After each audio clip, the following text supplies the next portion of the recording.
Video शुरू करने से पहले आप सभी से प्रार्थना, रिक्वेस्ट, अर्ज, अरदास, विनय, विनती, निवेदन है कि इस चैनल को सब्सक्राइब कर लीजिए। स्वागत है आपका वन स्टॉप स्टडी में। मैं हूं आशुतोष मिश्रा और आज से हम क्लास 7 की जियोग्राफी शुरू करेंगे। आइए बिना कोई समय गंवाए शुरू करते हैं। पहला चैप्टर है पर्यावरण। लंबी छुट्टियों के बाद जब रवि स्कूल जा रहा था तब उसने देखा कि उसके स्कूल के निकट के खेल के मैदान में खुदाई हो रही थी। वही एक मैदान उनके खेलने के लिए वहां पर था। लोगों ने बताया कि वहां अनेक फ्लैटों वाली एक बड़ी इमारत बनेगी। जब रवि को समझ में आया कि मुलायम घास, गेंदे के फूल एवं तितलियों वाला विशाल मैदान अब हमेशा के लिए नष्ट हो चुका है तो उसकी आंखों से आंसू छलकने लगे। उसने यह बात अपने सहपाठियों को बताई। सुबह की सभा में प्रधानाचार्य ने भी बहुत उदासी से कहा, देखो कैसे हमारा पर्यावरण बदल रहा है। यहाँ पे इन लोगों ने पर्यावरण के बारे में या पर्यावरण की इंपॉर्टेंस बताने के लिए एक भूमिका बांधी है कि रवि नाम का एक बच्चा है। जब वो लंबी छुट्टियों के बाद स्कूल जा रहा होता है तो देखता है कि उसके स्कूल के पास जो खेल का मैदान है उसकी खुदाई चल रही है। लोग बताते हैं कि उस मैदान की जगह पे अब एक बहुत बड़ी सोसाइटी बनेगी, बहुत बड़ी बिल्डिंग बनेगी जिसमें सैकड़ों फ्लैट होंगे। तो रवि को बहुत ही बुरा लगता है क्योंकि वही एक मैदान था जहाँ पे वो खेला करता था। फिर जब सुबह की सभा होती है तो वहाँ प्रधानाचार्य भी कहते हैं कि हमारा पर्यावरण जो है बदल रहा है। अब इस तरह से इन लोगों ने पर्यावरण के बारे में भूमिका बांधनी शुरू करी है। आइए आगे बढ़ते हैं। कक्षा में पहुंचकर रवि ने अपने शिक्षक से पूछा, पर्यावरण क्या है? जो कुछ भी आप अपने आसपास देखते हो, शिक्षक ने बताया। यहाँ पे ये बता रहे हैं कि पर्यावरण की एक बेसिक डेफिनेशन देता है शिक्षक कि जो कुछ भी आप अपने आसपास देखते हैं वो पर्यावरण है। रवि कहने लगा, इसका अर्थ है स्कूल भवन, मेज, कक्षा में रखी हुई कुर्सियां, यहाँ तक कि खुला मैदान, सड़क, कूड़ा करकट, मेरे दोस्त, ये सभी हमारे पर्यावरण के अंग हैं। हाँ, शिक्षक ने कहा, लेकिन जरा रुको, कुछ वस्तुओं का निर्माण प्रकृति ने किया है जैसे पर्वत, नदियां, पेड़, प्राणी, जबकि अन्य का निर्माण मानव ने किया है जैसे सड़क, कार, कपड़े, किताब आदि। तो यहाँ पे रवि कहता है कि इसका मतलब यह है कि जो भी स्कूल है, घर है, जो क्लासरूम है, मेज है, कक्षा में रखी जो भी कुर्सियां हैं, जो भी मेरे दोस्त हैं, खुला मैदान, आसपास की सड़कें, कूड़ा करकट, जो कुछ भी है मेरे आसपास, सब कुछ पर्यावरण का हिस्सा है। तो शिक्षक कहता है हाँ, ये सब कुछ पर्यावरण का हिस्सा है, लेकिन कुछ वस्तुएं ऐसी हैं जिनका निर्माण प्रकृति करती है और कुछ वस्तुएं ऐसी हैं जिनका निर्माण मनुष्य करते हैं। प्रकृति द्वारा निर्मित वस्तुएं जो हैं वो हैं पहाड़, पर्वत, नदियाँ, पेड़, प्राणी, जीव जंतु, जो भी हैं ये सब प्रकृति ने बनाए हैं। और जो सड़कें हैं, कार हैं, कपड़े हैं, किताबें हैं, ये सब जो हैं इंसानों ने बनाए हैं। यहाँ थोड़ा सा पर्यावरण का एक डेफिनेशन भी दिया है, आइए इसको भी पढ़ लेते हैं। पर्यावरण हमारे जीवन का मूल आधार है। यह हमें सांस लेने के लिए हवा, पीने के लिए जल, खाने के लिए भोजन एवं रहने के लिए भूमि प्रदान करता है। मानव इस प्राकृतिक पर्यावरण में कैसे परिवर्तन करता है? कार का धुआं वायु को प्रदूषित करता है, पानी को पात्र में एकत्रित किया जाता है, भोजन को बर्तनों में परोसा जाता है और भूमि पर कारखानों का निर्माण होता है। मानव कार, मिल, कारखानों एवं बर्तनों का निर्माण करता है। इस प्रकार से मानव प्राकृतिक पर्यावरण में परिवर्तन करता है। तो यहाँ पे जो है पर्यावरण की इन लोगों ने डेफिनेशन दी। ये बता रहे हैं कि पर्यावरण जो है हमारे जीवन का मूल आधार है। पर्यावरण से ही हमें सांस लेने के लिए हवा मिलती है, पीने के लिए पानी मिलता है और खाने के लिए भोजन मिलता है। और ये सारी चीज़ें हमें प्रकृति प्रोवाइड करती है। और इंसान जो है ये प्राकृतिक पर्यावरण के अंदर परिवर्तन करता है। कैसे करता है? वो अपनी कार चलाता है तो कार से जो धुआं निकलता है वो हमारी हवा को, प्रकृति की हवा को परिवर्तित कर देता है या प्रदूषित कर देता है। ऐसे ही पानी को जो है वो एक बर्तन में इकट्ठा करता है और भोजन भी बर्तनों में करता है और बर्तन बनाने के लिए वो है इंडस्ट्रीज लगाता है, कारखाने बनाता है। तो इस तरह से जो है इंसान पानी को भी मैनिपुलेट कर लेता है, हवा को भी मैनिपुलेट कर लेता है और जमीन को भी मैनिपुलेट कर लेता है, क्योंकि वो कारखाने जो है वो जमीन पे ही लगाया रहता है। आइए आगे बढ़ते हैं। आगे कुछ लाइनें जो है वो हमारे काम की नहीं है। हमारे काम की लाइन यहाँ से शुरू होती है। इकबाल ने पूछा, हमारा पर्यावरण क्यों बदल रहा है? शिक्षक ने उत्तर दिया, ऐसा हमारी जरूरतों के कारण होता है, ये दिन प्रतिदिन बढ़ती रहती हैं। तो इकबाल यहाँ पे पूछता है कि हमारा पर्यावरण बदल क्यों रहा है? जैसा प्रधानाचार्य जो है सभा के समय कह रहते हैं कि हमारा पर्यावरण बदल रहा है, तो उसके लिए इकबाल पूछता है कि हमारा पर्यावरण बदल क्यों रहा है। तो उसके टीचर जो है वो बताते हैं कि पर्यावरण के बदलने की जो वजह है वो है कि हमारी ज़रूरतें जो हैं दिन प्रतिदिन बढ़ती जा रही हैं, इस वजह से पर्यावरण बदल रहा है। यहाँ पे पर्यावरण के घटकों के बारे में बताया हुआ है। पर्यावरण के जो है 3 घटक होते हैं। एक प्राकृतिक घटक है, दूसरा मानव निर्मित घटक है और तीसरा घटक मानव खुद है। प्राकृतिक घटकों के अंदर जल आता है, वायु आती है और स्थल आता है। जल जो है जलमंडल का हिस्सा है, वायु वायुमंडल का हिस्सा है, और स्थल जो है या भूमि जो है, जमीन जो है, ये स्थल मंडल का हिस्सा है। और ये तीनों मिलकर जैव मंडल बनाते हैं। ये हम लोग क्लास 6 की जियोग्राफी में पढ़ चुके हैं। अब मानव निर्मित अगर घटक देखें तो मानव निर्मित घटक कौन कौन से हैं? उद्योग धंधे हैं, स्मारक हैं जैसे मंदिर मस्जिद, ये सब चीजें हो गई, सड़कें हैं, पुल हैं, पार्क हैं और इमारतें हैं। ये सब चीजें जो हैं ये मानव निर्मित घटकों में आती हैं। फिर पर्यावरण में मानव स्वयं एक घटक होता है। अब मानव में क्या है? एक व्यक्ति है, बहुत सारे व्यक्तियों के मिलने से एक परिवार बनता है। उस व्यक्ति के परिवार में बहुत सारे लोग होते हैं, उनके मिलने से परिवार बनता है। कई सारे परिवार मिलकर समुदाय बनाते हैं, बहुत सारे समुदाय मिलकर एक धर्म बनाते हैं। अब ये जो लोग समुदाय होते हैं या परिवार जो होता है, इनके एक शैक्षिक पर्यावरण अलग होता है, इनका आर्थिक पर्यावरण अलग होता है और राजनीतिक स्थिति जो है वो अलग होती है। ये सब भी हमारे पर्यावरण के घटक के अंदर आते हैं। और ये सब जो शैक्षिक, आर्थिक और राजनीतिक स्थिति जो है किसी भी इंसान की, वो जो है मानव वाले घटक के हिस्से हैं। आइए आगे बढ़ते हैं। यहाँ जो है पीछे की लाइन जो है कंटिन्यू हो रही है। पीछे की लाइन जहाँ पे टीचर बोल रहा होता है, क्योंकि हमारी जरूरतें दिन प्रतिदिन बढ़ती जा रही हैं, इसीलिए हम लोग प्राकृतिक पर्यावरण में परिवर्तन करते हैं और कभी कभी उसे नष्ट भी कर देते हैं। क्योंकि इकबाल ने पूछा था, पिछले पेज में हमने देखा कि इकबाल ने पूछा था कि पर्यावरण में परिवर्तन क्यों हो रहा है, तो टीचर बताते हैं क्योंकि हमारी जरूरतें जो है दिन प्रतिदिन बढ़ती जा रही है, इसीलिए हम प्राकृतिक पर्यावरण में परिवर्तन करते जा रहे हैं और कभी कभी उसे नष्ट भी कर देते हैं। यहाँ पे इन्होंने जीवी और अजीवी पदार्थों के बीच में अंतर बताया है। जीवी पदार्थ वो होते हैं जो जिंदा हैं, जैसे कि पौधे और जीव जंतु जो हैं, वो लोग जो हैं जो सजीव होते हैं उनको जीवीय घटक कहते हैं पर्यावरण का। और अजीवी घटक जो है, जो निर्जीव पदार्थ होते हैं, वो जो है अजीवीय कहलाते हैं। जैसे जमीन हो गई, हवा हो गई, ये जो है अजीवीय घटक कहलाते हैं। ऊपर के वार्तालाप से आप समझ गए होंगे कि किसी भी जीवित प्राणी के चारों ओर पाए जाने वाले लोग, स्थान, वस्तुएं एवं प्रकृति को पर्यावरण कहते हैं। यह प्राकृतिक एवं मानव निर्मित परिघटनाओं का मिश्रण है।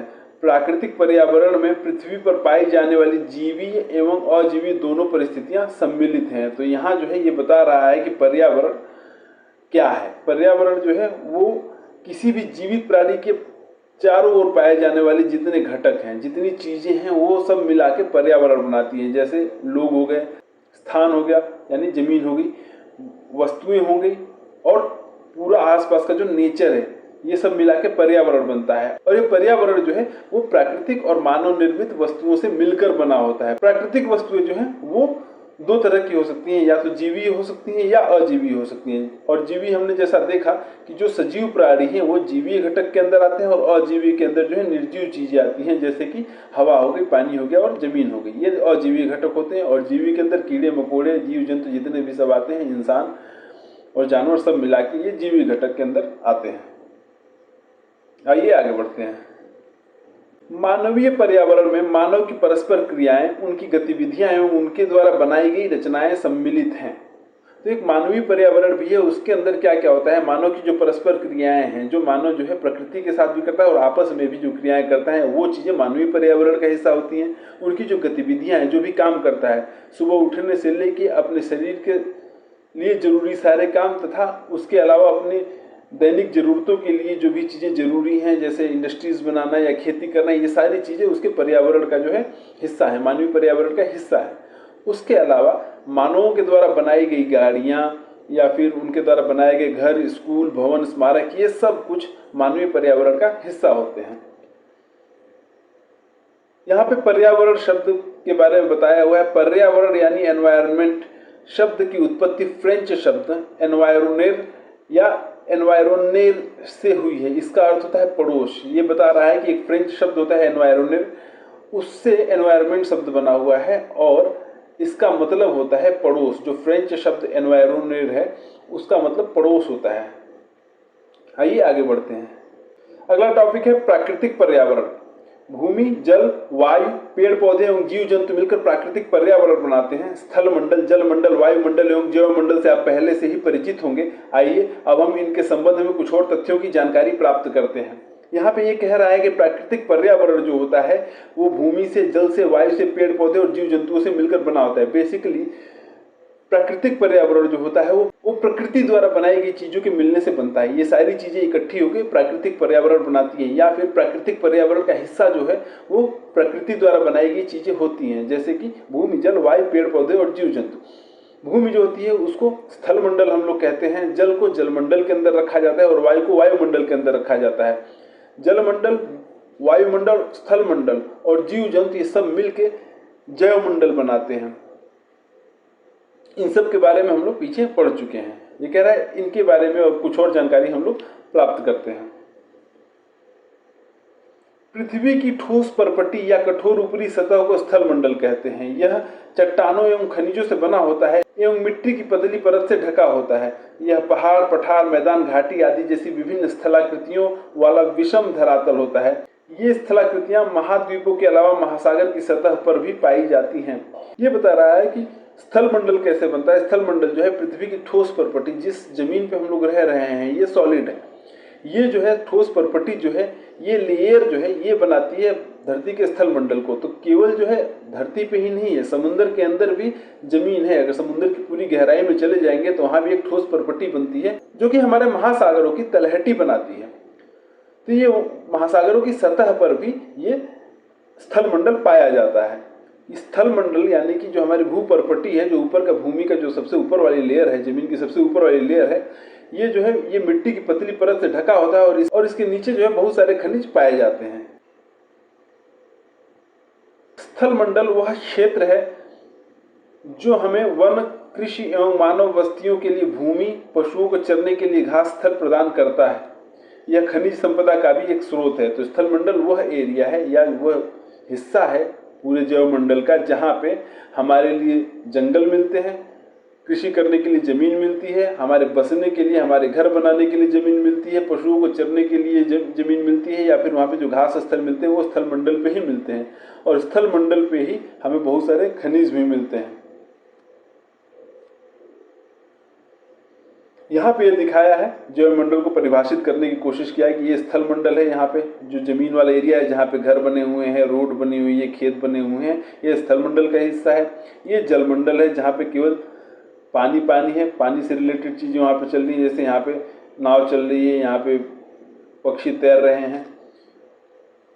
और ये वायुमंडल है जहाँ पे हवाई जहाज चल रहे हैं और मौसम संबंधी घटनाएं जहाँ पे हो रही हैं। और ये तीनों का एक मिश्रण जो होता है वो जैव मंडल कहलाता है। तो जैव मंडल जो है जलमंडल, स्थल मंडल और वायुमंडल के मिलने से बनता है। आइए आगे बढ़ते हैं। जल के क्षेत्र को जलमंडल कहते हैं। यह जल के विभिन्न स्रोतों जैसे नदी, झील, समुद्र, महासागर आदि जैसे विभिन्न जलाशयों से मिलकर बनता है। यह सभी प्राणियों के लिए आवश्यक है। तो हम पहले भी जैसा पढ़ चुके हैं कि जल का जो पूरा एरिया है या जल का जो क्षेत्र है उसे हम लोग जलमंडल कहते हैं। जलमंडल के अंदर जो है नदी, झील, समुद्र, महासागर ये सारी स्ट्रक्चर्स आते हैं जिनके अंदर पानी भरा हुआ है। जितना भी पानी है, यहाँ तक कि जो हमारे वातावरण में फैला हुआ पानी है जिसे हम लोग ह्यूमिडिटी कहते हैं, वो पानी भी जलमंडल का हिस्सा होता है। और जलमंडल जो है सभी प्राणियों के लिए बहुत ज़्यादा जरूरी है। पृथ्वी के चारों ओर फैली वायु की पतली परत को वायुमंडल कहते हैं। पृथ्वी का गुरुत्वाकर्षण बल अपने चारों ओर के वायुमंडल को थामे रखता है। यह सूर्य की झुलसाने वाली गर्मियों एवं हानिकारक किरणों से हमारी रक्षा करता है। ये वायुमंडल के बारे में बता रहा है कि पृथ्वी के चारों ओर जो परतों में हवा पाई जाती है, जो पूरी हवा है या हवा का एक आवरण जो हमारी पूरी पृथ्वी को घेरे हुए है, उसे हम लोग वायुमंडल कहते हैं। वायुमंडल की जो हवा है या जो गैसेस हैं वो हमारी धरती से स्केप क्यों नहीं कर पाती, हमारी धरती पे ही क्यों बनी रहती है, हमारी धरती को ही क्यों घेरे रहती है? क्योंकि हमारी धरती के पास गुरुत्वाकर्षण है। हमारी पृथ्वी का गुरुत्वाकर्षण बल जो होता है वो उस गैस को अपने में बांधे रखता है, अपने चारों तरफ खींच के अपने चारों तरफ बनाए रखता है। और वो वायुमंडल जो होता है वो सूर्य की झुलसाने वाली गर्मी से, यानी जो सूरज की तरफ से जो एनर्जी आ रही है, जो लाइट आ रही है और उसमें से जो निकलने वाली हानिकारक किरणें हैं उनसे हमें बचाती हैं हमारे वायुमंडल की गैसेस जो होती हैं। हमारा वायुमंडल अगर हम देखें तो अगर इसे हम पृथ्वी मान लें तो इसके ऊपर एक कंबल जैसा आवरण ऐसे बना हुआ है। ये हमारा वायुमंडल है जो कि हमें सूरज की हानिकारक किरणों से बचाता है। इसकी गैसेस जो होती हैं वो सूरज की हानिकारक किरणों से बचाती हैं। इससे पहले हम पढ़ चुके हैं ये चीज़ कि इसी के अंदर कार्बन डाइऑक्साइड होती है जो कि सूरज की कुछ रोशनी को, सूरज की कुछ ऊष्मा को अवशोषित कर लेती है और उसकी वजह से हमारी धरती जो है वो गर्म बनी रहती है। कार्बन डाइऑक्साइड अगर ज़्यादा हो जाए तो उसकी वजह से ग्लोबल वार्मिंग हो जाती है, क्योंकि कार्बन डाइऑक्साइड का नेचर है सूर्य की ऊष्मा को अवशोषित करना, और अपने उस नेचर की वजह से अगर कार्बन डाइऑक्साइड ज़्यादा होगी तो ज़्यादा ऊष्मा अवशोषित करेगी, जिससे हमारी पृथ्वी का औसत तापमान जो है बढ़ जाएगा, और यही फिनोमिना जो है वो ग्लोबल वार्मिंग कहलाता है। इसमें कई प्रकार की गैस, धूल कण एवं जलवाष्प उपस्थित रहते हैं। वायुमंडल में बहुत तरह की गैसें, धूल कण हैं और जलवाष्प उपस्थित हैं। वायुमंडल में परिवर्तन होने से मौसम एवं जलवायु में परिवर्तन होते हैं। अगर हमारे एटमॉस्फेयर में, वायुमंडल में कोई परिवर्तन होता है तो उसी वजह से हमारे क्लाइमेट में चेंजेस आते हैं और हमारे वेदर में चेंजेस आते हैं। पादप एवं जीव जंतु मिलकर जैवमंडल या सजीव संसार का निर्माण करते हैं। यह पृथ्वी का वह संकीर्ण क्षेत्र है जहां स्थल, जल एवं वायु मिलकर जीवन को संभव बनाते हैं। तो मैंने जैसा पहले भी बताया कि जलमंडल, स्थलमंडल और वायुमंडल, उसके अलावा जीव जंतु, सारी सजीव वस्तुएं मिलकर हमारे जैवमंडल का निर्माण करती हैं। तो ये जैवमंडल जो बहुत ही संकीर्ण क्षेत्र है, एक तरह से ऐसा कहा जाए कि ये जो है हमारा जलमंडल है, यहाँ पे वायुमंडल है और यहाँ पे स्थलमंडल है। तो ये जो होगा ये हमारा जैवमंडल कहलाएगा। इसके अंदर पादप और यानी प्लांट्स और एनिमल भी आएंगे। तो ये हिस्सा जो है हमारा जैवमंडल कहलाएगा, जो इन सबके मिलने से बनता है। इसी के अंदर प्लांट्स और एनिमल्स आ जाएंगे। आइए आगे बढ़ते हैं। अब यहाँ पे एक शब्द दिया है और उसकी डेफिनेशन दी है। शब्द है पारितंत्र। पारितंत्र क्या है? यह वह तंत्र है जिसमें समस्त जीवधारी आपस में एक दूसरे के साथ तथा पर्यावरण के उन भौतिक एवं रासायनिक कारकों के साथ परस्पर क्रिया करते हैं जिसमें वे निवास करते हैं। ये सब ऊर्जा और पदार्थ के स्थानांतरण द्वारा संबद्ध हैं। बेसिकली ये बता रहा है पारितंत्र क्या होता है।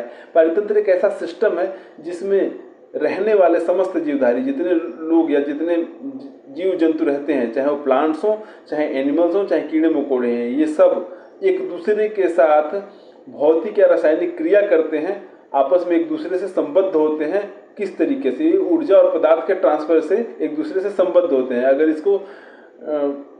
इसको सामान्य भाषा में समझें तो बेसिकली कुछ ऐसे है कि ये इनके अंदर आपस में ऊर्जा का स्थानांतरण होता रहता है। एक जीवधारी से ऊर्जा जो है दूसरी जीवधारी में जाती है, दूसरे से तीसरे में जाती है, तीसरे से चौथे में जाती है, या फिर प्लांट से ऊर्जा किसी एक जीवधारी में जाएगी, उस जीवधारी से दूसरे जीवधारी में जाएगी, फिर तीसरे में जाएगी। तो इस तरह से ऊर्जा का जो है स्थानांतरण होता रहता है, चाहे वो भौतिक तरीकों से हो, चाहे रासायनिक तरीकों से हो, किसी न किसी तरीके से उस सिस्टम के अंदर ऊर्जा का स्थानांतरण होता रहेगा उसके अंदर रहने वाले सभी जीवधारियों के बीच में। तो वो जो सिस्टम होता है उसे पारितंत्र कहते हैं। पारितंत्र क्या है? रवि की कक्षा के एक एनसीसी कैंप में जेस्सी ने आश्चर्य से कहा, कितनी मूसलाधार वर्षा हो रही है, इससे मुझे अपना केरल याद आ गया। तुम सबको आकर देखना चाहिए कि कैसे हरे भरे खेत एवं नारियल के बागानों में लगातार बारिश होती रहती है।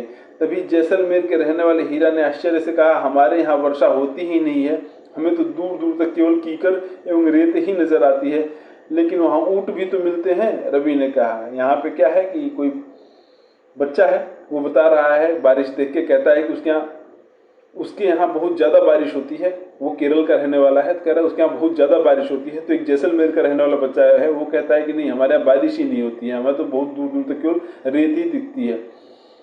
तो दूसरा बच्चा कहता है कि लेकिन वहाँ पे रेत के साथ साथ ऊँट भी तो देखने को मिलते हैं। हीरा ने कहा, ऊँट तो मिलेंगे ही, जब तुम हमारे रेगिस्तान में आओगे तो तुम्हें सांप, छिपकली एवं अनेक कीट भी देखने को मिलेंगे। तो हीरा कहता है कि वहाँ पे ऊँट तो मिलेंगे ही, उसके अलावा रेगिस्तान में छिपकली, सांप और अनेक तरह के कीट भी देखने को मिलते हैं। रवि हैरत में पड़ गया। विभिन्न स्थानों पर पाए जाने वाले जीव जंतु, वनस्पति एवं लोगों के रहन सहन के तरीके इतने भिन्न क्यों हैं? क्या सभी का एक दूसरे से संबंध है? बिल्कुल, बहुत संबंध है, शिक्षक ने कहा। तो रवि जो है अपने टीचर से पूछता है कि अलग अलग जगहों पे जो है जो लोग पाए जाते हैं उनके रहन सहन में और वहाँ पे पाए जाने वाले जीव जंतुओं में और वहाँ पे पाए जाने वाली वनस्पतियों में, इन सब में जो है भिन्नता क्यों है? सारे इतने डिफरेंट क्यों है एक दूसरे से? क्या सभी का एक दूसरे के साथ आपस में संबंध है? तो टीचर कहता है हाँ, बहुत ज़्यादा संबंध है। सभी पेड़ पौधे, जीव जंतु एवं मानव अपने आसपास के पर्यावरण पर आश्रित होते हैं। प्रायः वे एक दूसरे पर भी आश्रित होते हैं। जीवधारियों का आपसी एवं अपने आसपास के पर्यावरण के बीच का संबंध ही पारितंत्र का निर्माण करता है। बेसिकली यहाँ पे जो है ये समझा रहा है कि जितने भी पेड़ पौधे हैं या जीव जंतु हैं या मनुष्य हैं, ये सब लोग जो है अपने आसपास के पर्यावरण पे आश्रित होते हैं। अगर कोई हिस्सा, जैसे मान लीजिए ये सर्कल अगर एक पर्यावरण है, तो इसके अंदर रहने वाली जितनी चीज़ें हैं, जैसे यहाँ पे जानवर जो हैं, मनुष्य हैं, कीड़े मकोड़े हैं, यहाँ पे पौधे हैं, यहाँ पे जो भी वाटर सोर्सेस हैं, और उसके अलावा यहाँ पे यहाँ की जो हवा है, ये सब जो है आपस में एक दूसरे से क्रिया करेंगे, सब एक दूसरे से आपस में संबद्ध होते हैं और एक दूसरे पे बहुत ज़्यादा प्रभाव डालते हैं, एक दूसरे से जुड़े होते हैं। ये सब आपस में एक दूसरे पे आश्रित होते हैं और इनका आपस में संबंध और आपस में जो है रिएक्शन करना ही एक पारितंत्र का निर्माण करता है। अधिक वर्षा वाले वन, घास स्थल, रेगिस्तान, पर्वत, झील, नदी, महासागर एवं छोटे से ताल का भी एक पारितंत्र हो सकता है। तो यहाँ पे ये बता रहा है कि एक जंगल का, बहुत ज़्यादा बारिश जहाँ होती है वहाँ के जंगल का, उसके अलावा जो वहाँ पे घास स्थल है, जो कोई मैदान है जहाँ पे घास उगा हुआ है उसका, एक पहाड़ का, किसी रेगिस्तान का, किसी झील का, किसी नदी का या किसी महासागर का, सबका अपना एक अलग पारितंत्र होता है या हो सकता है। यहाँ पे इन्होंने एक और चीज बताई है कि प्रत्येक वर्ष 5 जून को विश्व पर्यावरण दिवस मनाया जाता है। तो ये बात हम लोग याद रखेंगे, विश्व पर्यावरण दिवस जो है 5 जून को मनाया जाता है। उसके अलावा इन्होंने एक और चीज बताई है, वो है वस्तु विनिमय पद्धति। वस्तु विनिमय पद्धति क्या है? यह वस्तुओं की अदला बदली का व्यापार है जिसमें धन का प्रयोग नहीं होता है। बेसिकली इसमें क्या है कि अगर आपके पास कोई एक सामान है, मान लीजिए उस सामान को ए कह लेते हैं और मेरे पास सामान है बी, तो हमें पैसों की जरूरत नहीं है, आप मुझे ये सामान दीजिए, मैं आपको बी सामान दे दूंगा, हम आपस में एक दूसरे से सामान का एक्सचेंज कर लेंगे। ऐसा जब पहले पैसे नहीं थे, बेसिकली जब पहले मुद्रा का या रुपयों का आविष्कार नहीं हुआ था, उस समय जो है वस्तु विनिमय पद्धति चलती थी और इसी तरह से लोग जो है आपस में व्यापार करते थे। जैसे मान लीजिए किसी के पास गेहूं है और दूसरे के पास चावल है, तो ये उसको गेहूं दे देगा और उससे चावल ले लेगा। पहले रोम के लोग जो है हमारे यहाँ से मसाले ले जाते थे और हमें गोल्ड दे जाते थे, स्पाइसेस ले जाते थे और गोल्ड हमें दे के जाते थे। आइए आगे बढ़ते हैं। मानवीय पर्यावरण। मानव अपने पर्यावरण के साथ पारस्परिक क्रिया करता है और उसमें अपनी आवश्यकता के अनुसार परिवर्तन करता है। प्रारंभिक मानव ने स्वयं को प्रकृति के अनुरूप बना लिया था, उसका जीवन सरल था एवं आसपास की प्रकृति से उनकी आवश्यकताएं पूरी हो जाती थी। समय के साथ कई प्रकार की आवश्यकताएं बढ़ी। मानव ने पर्यावरण के उपयोग और उसमें परिवर्तन करने के कई तरीके सीख लिए। उसने फसल उगाना, पशुपालन एवं स्थायी जीवन जीना सीख लिया। पहिए का आविष्कार हुआ, आवश्यकता से अधिक अन्न उपजाया गया, वस्तु विनिमय पद्धति का विकास हुआ, व्यापार आरंभ हुआ एवं वाणिज्य का विकास हुआ। यहाँ पे बेसिकली ये बता रहा है कि मानव जहाँ भी रहेगा वो अपने पर्यावरण के साथ कोई ना कोई क्रिया करेगा। अपने पर्यावरण के जितने घटक हैं, मानव के पर्यावरण के जितने भी घटक हैं, या फिर जिस एरिया में वो रह रहा है, जहाँ पे रह रहा है, उस एरिया के जितने भी घटक हैं, सबके साथ कोई ना कोई वो क्रिया करेगा। चाहे वो जीव जंतु हों, चाहे वो पेड़ पौधे हों, या फिर वो वहाँ के रहने वाले दूसरे मनुष्य ही क्यों ना हो, उनके साथ कोई ना कोई क्रिया करता है और उन सभी घटकों में वो अपनी आवश्यकता के अनुसार परिवर्तन भी करता है। जो प्रारंभिक इंसान थे, जो सबसे आदि मानव जो थे, उन लोगों ने खुद को प्रकृति के अनुरूप बना रखा था, उनका जीवन आसान था। वो क्या करते थे, वो आसपास की जो चीजें थी उन्हीं को उपयोग करके कैसे कैसे भी करके अपना काम चला लेते थे, उन्हीं से अपनी जरूरतें पूरी कर लिया करते थे बस। लेकिन जैसे जैसे समय बीता उसके बाद उनकी जरूरतें बढ़ने लगी। उसने क्या किया, पर्यावरण को, मानव ने जो है वो पर्यावरण को चेंज करना शुरू किया और अपने हिसाब से उसको जो है उसको यूज करना शुरू किया। और जैसे जैसे उसे जरूरतें बढ़ी उसके हिसाब से, अपने जरूरतों के हिसाब से उसने अपने पर्यावरण को परिवर्तित कर दिया। उसने फसल उगाना सीख लिया, जानवर पालने सीख लिए और स्थायी जीवन जीने लगा। मतलब पहले ये यावरी जीवन जीता था, कहीं भी घूम के, जहाँ खाना मिल गया, जहाँ शिकार मिल गया वहीं शिकार करके खा लिया, या कहीं अनाज मिल गया तो उसे उठा के खा लिया। पर धीरे धीरे जो है वो स्थायी जीवन जीने लगा। फिर पहिए का आविष्कार हो गया और धीरे धीरे आवश्यकता से अधिक अन्न उपजाने लगा। वो पहले जितनी जरूरत होती थी उतना ही अनाज लेता था और खा लेता था, लेकिन अब धीरे धीरे जब स्थायी जीवन जीने लगा तो उसने आवश्यकता से अधिक अन्न उपजाना शुरू कर दिया, और जब अन्न आवश्यकता से अधिक उसने उपजाया तो उसने उससे व्यापार करना शुरू कर दिया और वस्तु विनिमय पद्धति का विकास हुआ। उसकी वजह से व्यापार शुरू हुए और धीरे धीरे वाणिज्य का विकास हो गया, कॉमर्शियल चीजें जो है बढ़ने लगी। आइए आगे बढ़ते हैं। औद्योगिक क्रांति से बड़े पैमाने पर उत्पादन प्रारंभ हो गया, परिवहन तेज गति से प्रारंभ हुआ, सूचना क्रांति से पूरे विश्व में संचार सहज और द्रुत हो गया। फिर धीरे धीरे आधुनिक युग आया और इंडस्ट्रियल रिवॉल्यूशन आ गया, औद्योगिक क्रांति आ गई, जिसकी वजह से बहुत बड़े पैमाने पर उत्पादन शुरू हो गया। फिर परिवहन में हमने विकास कर लिया, मतलब हमें तेज स्पीड से चलने वाली गाड़ियां मिल गई, वायुयान मिल गए, और उसके बाद और बड़ी क्रांति हुई जिससे सूचना क्रांति हो गई। जैसे हमारे पास मोबाइल और ये टैबलेट जैसी चीज़ें आ गई, और इसकी वजह से पूरी दुनिया में संचार जो है, पूरी दुनिया में आपस में कनेक्ट करना एक दूसरे को बहुत ही आसान और बहुत तेज हो गया था। आइए आगे बढ़ते हैं। क्या आप जानते हैं कि आप गर्मी में रसीला तरबूज एवं सर्दी में भुनी हुई मूंगफली खाना क्यों पसंद करते हैं?